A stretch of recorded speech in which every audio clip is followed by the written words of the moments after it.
Welcome back to the Photoshop CS5 for architecture students. In this video we're going to look a little bit more closely at the way layers work and how the layer palette functions. Now I'm going to draw our attention to our section through here. Now as we know, with the sections, to sort of give it a little bit more depth to the drawing itself and make it a bit more legible, these elements here, which are actually in the elevation of the section, I want to sort of drop them back to a slightly lighter line weight, but I want to do it in such a way that I can adjust all of the weight of the line in an even manner. Now I'm going to do this by sort of cutting up this layer and modifying it slightly. Now if I go to my layer 1, which is the section, now it is a little bit confusing, I guess, trying to navigate between these layers, particularly when we start to get quite a number of layers in here. So before I go much further, I'm actually going to rename my layers to reflect the drawings as they actually are. So look, I'm going to Control 0, go to Extents. Now my layer 1, I'm just going to double click on the name of the layer, and I'm going to type in a new name for that layer, and I'm going to call the section, funnily enough, the section. Layer 2, which is actually the ground layer plan, we can see there. I'm going to call that ground plan. And layer 3, turn that on and off, yes, that's the top one there. I'm going to call that level 1 plan. Okay, that's going to make it a little bit easier for us to navigate around our presentation. Now I've zoomed in again to our section, and I'm going to go back to that action. Now what I'm going to do is I'm going to duplicate this section layer and make modifications to it, erase parts on one of the layers and try and get that effect where some of the section looks like it's in the background. So here I'm going to go to duplicate layer, and how I did that, I just right click on section, go to duplicate layer, or I can click on the little flyout in the top right hand corner of that panel and go again, duplicate layer. Now I'm going to call this one section background. Go OK,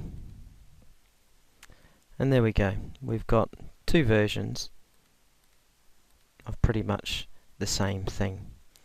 Now I'm going to close off the section below so I can see what I'm doing. Now what I'm going to do is I'm going to retain just those things, those lines that are in the background. That's here, these ones here, and I'm going to erase the rest of the lines. Now to erase it, I'm going to use a combination. I'm going to use the polygon lasso tool. Now that's in the left hand tool menu. I'm going to select that so I can quickly cut out parts of the drawing that I don't want. So the section within that marquee, when I press the delete key, will be gone. Okay, Control D to remove that marquee, and I'm just going to go around and delete all of the line work that's in the foreground.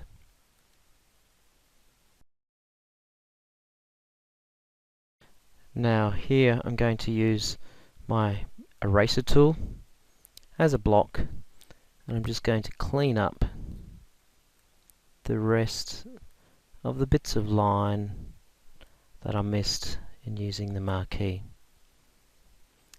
Now, looking at that, it seems that I've got most of that line work, which is in the background,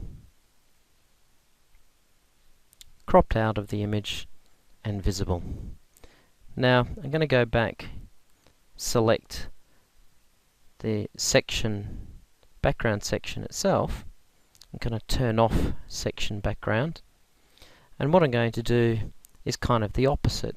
On this section here, I'm going to erase all of those bits of line work that are in the distance, in elevation.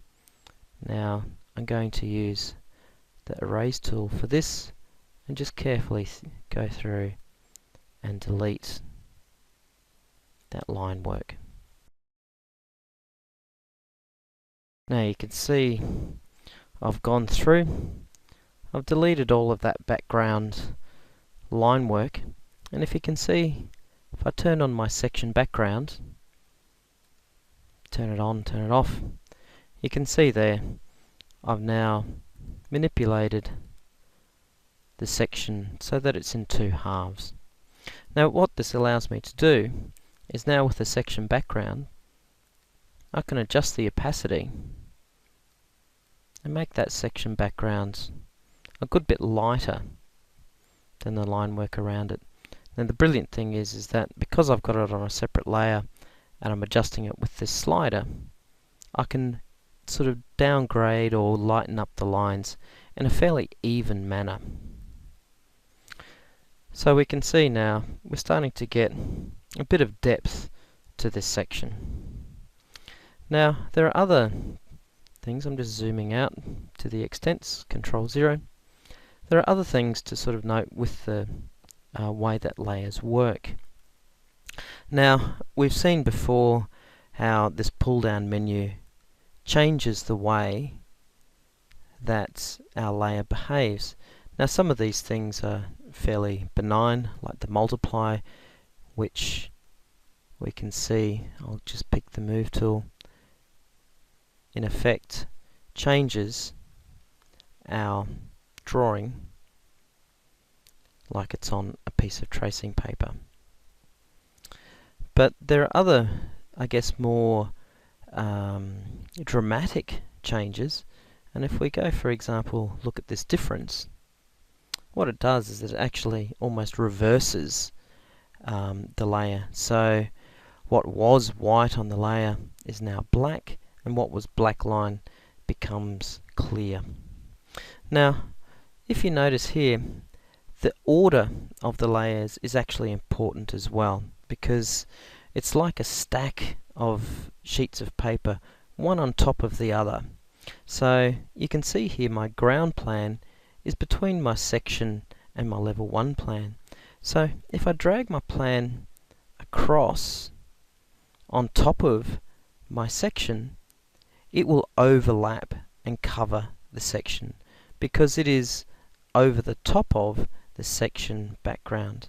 However, if I come to my upper level plan, level 1 plan, you notice that this piece of paper is actually sliding underneath that level 1 plan because that level 1 plan is higher up in the order than the ground level plan. So I'm just going to swap the order and you can see what happens. Now to do that, I'm going to highlight my level 1 plan. Using my left mouse button, I'm going to drag my level 1 plan down the order, and immediately what you can see is now my ground level plan floats over the top. Now I'm going to go back in time to bring us back to this instance through here.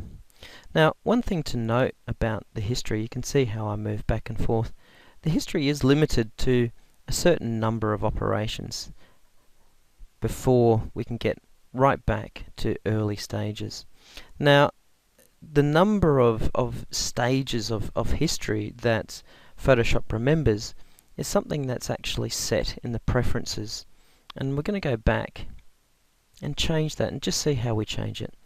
Now under the edit in the application, pull down, go to preferences, general. Now to change the number of stages of history, I guess, we go to performance and we can change the number of history states. Currently it's set at 20, which is reasonable, but as soon as we get more sophisticated layering, it's probably a bit limited. Now we can bring that right up probably to 70. Now that is going to have the effect of slowing the performance down a little bit, because it's going to have to remember a bit more what it's done in the past. So if your computer is struggling to run Photoshop, it's probably wise to keep that history state down a bit more. But if your computer can cope with it, you know, give yourself a little bit more of a buffer and go OK. So the way that this is shaping up is still okay. So just in summary, what we have learnt in terms of the layers is how to rename some of the properties and how we change the properties of layers, but more importantly how layer order affects our composition. Now if you stick around, in the next video we're going to go through a bit of colour. So we'll see you then.